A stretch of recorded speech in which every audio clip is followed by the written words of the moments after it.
अगली सुबह दिलकश थी। मुझे सना ने झंझोड़ कर उठाया था। नाश्ता इसी ने बनाया था। डाइनिंग टेबल पर पिन अथवस्ता नाश्ता लगा रही थी। खाला का पहुँचे सुना कहने की रात उनको भी बुखार हो गया था। मैंने कहा सुनाए कि खाला रात को तो बिल्कुल ठीक थी, अचानक उनको क्या हो गया था। क्या जवाब दीनी बसिस ने अपने कंधे उचकर से सुनी की तबीयत अब बेहतर थी।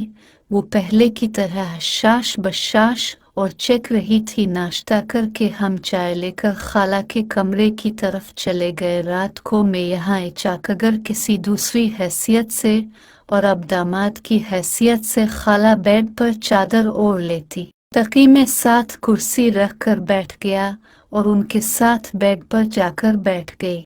खाला ने हमें देखकर आंखें खोली। पहले सुना को देखा और फिर मुझे। साथ ही उठकर बैठेगी। मैंने तबीयत पूछी तो कहा अब ठीक है। रात को अचानक जिस्म दर्द हुआ और मैं तक बुखार हो गया। खाला की आंखों में शरारत और मोहब्बत मंडरा रही थी। उनकी बातों की टोन बदल चुकी थी। चेहरे की खूबसूरती पहले से ज्यादा छक रही थी, ऐसे जैसे कोई बड़ी मेहनत के बाद कुछ पा लेता है। मैं कुछ देर बैठा रहा। खाला ने कहा राजा बेटा एक काम है। जो कार का फोन आया था, इसे कुछ पैसों की जरूरत है। वो शहर में कोई नई जगह खरीद रहा है, वो पैसे इसे देने हैं। ने कहा खाला कोई बात नहीं, मैं पैसे इस तक पहुंचा दूंगा। महविश भी वही थी, इससे मिलने का दिल कर रहा था। खाला ने सिना को कहा कि तुम्हारी अलमारी में पैसे रखे हैं, वो किसी बैग में डालकर राजा को दे दो। शाहानी और बाहर चली गई। खाला की कशिश और आंखों की मस्ती मुझे रही थी। मैं की थोड़ी करीब कर करे बेड के पास आया। मैं उनका चेहरा चूमने लगा। वो अब भी तैयार थी मगर टाइम कम था। मैं जल्दी जल्दी चूमने के बाद उठा और बाहर की तरफ चल पड़ा। शाह के कमरे में पानी तो वो अलमारी से रकम निकाल रही थी। ये कुछ 50 लाख के करीब रकम थी, साथ कुछ साइन चेक थे। शाह ने पैसे बैग में डालकर मुझे दे दिए। मैंने सिना को गोद में बिठाया और चूमने लगा। कुछ देर हम ऐसे ही करते रहे। फिर सुना कहेगी शहर से मेरे लिए क्या लेकर आएंगे। मैंने कभी शरारती अंदाज में कहा तुम्हारे भाई को वापस लाऊंगा। सता बोली नहीं, मेरे लिए क्या लाएंगे, तुम्हारे लिए तुम्हारा भाई ही लाओगा। कुछ और लाने के लिए रिश्वत देनी पड़ेगी, फिर सोचेंगे। सता बोली ऊंचे अब आपको भी रिश्वत चाहे। हाँ, एक चमा दाएं गाल पर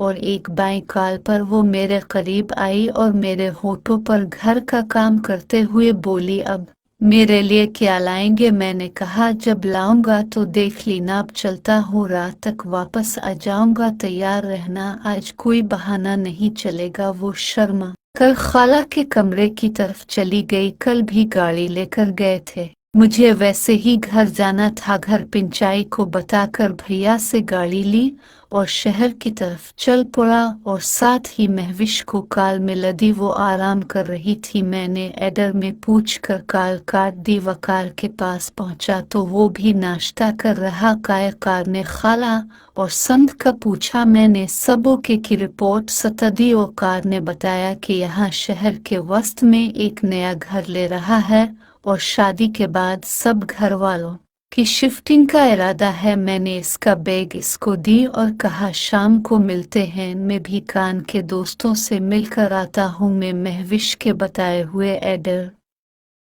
हैन पर पहुंचा। वो एक बंगले में रहती है। मैं उसको प्राइज देने के लिए इसके बंगले के पिछली साइड से अंदर दाखिल हुआ। मैं ऊपर वाले हिस्से में आ गया जहां 3 खड़े थे और उनकी लाइट चल रही थी। मैं पहले कमरे की तरफ बढ़ूदर अज नदर से लाक नहीं था। मैंने आहिस्ता से करे का दरवाज़ा खोलकर अंदर से खुशबू से महक रहा थे पर चादर बेतरतीब थी और साथ ही एक हाथ से शावर गिरने की आवाज़ आ रही थी। मतलब मैदान साफ था और तैयार भी था। मैंने भी बेलिबास होकर बाथरूम की तरफ कदम बढ़ा दिए। मेरे कानों ने गुनगुनाने की आवाज़ सुनी थी जो महविश के अलावा किसी और की नहीं थी। मैंने बाथरूम के दरवाजे को खोला और अंदर का जायजा लिया। शीशे के एक टब में शावर कर रहा था। मैं दबे कदमों से अंदर आया। होश का मुंह दूसरी तरफ था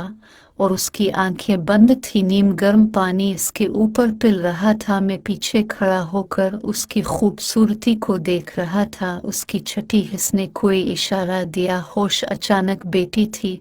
इसकी खूबसूरत आंखें एक लम्हे के लिए फैली हुई थी। वो अपने दोनों हाथों से अपने दोनों छोटे छोटे पहाड़ों को छुपा रखती थी। दूसरे लिए में उसकी आंखों में शनासाई आ चुकी थी। मैं अंदर दाखिल हुआ और इसे पकड़ लिया। राजा, तुम यहाँ कैसे? वो भी अचानक महविश हक्का बक्का रह गई थी और ही मैं चाहता था। मेरी मुस्कुराहट गहरी हो चुकी थी। मैं जवाब देने की बजाय आगे बढ़कर उसके होठों पर घर मेरी ऐसा करने से वो भी खुश होगी और मेरा साथ देने लगी। हम दोनों बहुत शिद्दत से एक दूसरे के घर का काम कर रहे थे, पर भी आहिस्ता आहिस्ता तैयार हो रहा था। वो पूरी शिद्दत से मेरे होठों पर घर का काम कर रही थी। मैं बड़ी बेरुखी से इसके बदन के हर गोशे को दबा रहा था। कुछ देर हम ऐसे ही पानी के पीछे खड़े रहे, फिर पानी से निकल आए। महविश नाविल लेकर मुझे खुश करने की। इसके बाद हम दोनों कमरे में आ गए। उसे बेड पर बैठाकर मैं भी ऊपर आ गया। वो मुस्कुराती नजरों से मुझे देख रही थी। बेड पर आते साथ ही हम दोनों गुत्थम गुत्था हो चुके थे। ये दो वहशियों का शुक्र अलिफा था। उसकी गर्मी देखकर मैं पीछे कैसे हो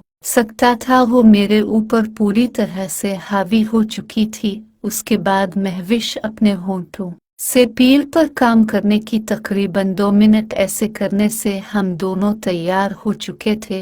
इसके बाद हम दोनों घर का काम करने लिए। महविश वो वाहिद लड़की थी जिसमें मेरा बर्दाश्त करने की ताकत थी और वो आज भी मेरा बर्दाश्त कर रही थी। मैंने काम शुरू ही पूरी स्पीड के साथ किया था। होश की आंखें बंद थी और पूरा कर उसकी अजीब अजीब आवाज़ों से गूंज रहा था। तकरीबन 5 मिनट के बाद वो अपना घर का काम करके फ्री होगी, जबकि मैंने अपने घर की काम करने की स्पीड तूफानी कर दी। वो निढाल हो चुकी थी। तकरीब 5 मिनट मजीद तूफान अंदाज में घर काम करने से मैं भी अपना ताका उनका और इसके बाद मैं भी अपने घर का काम करके फ्री हो गया।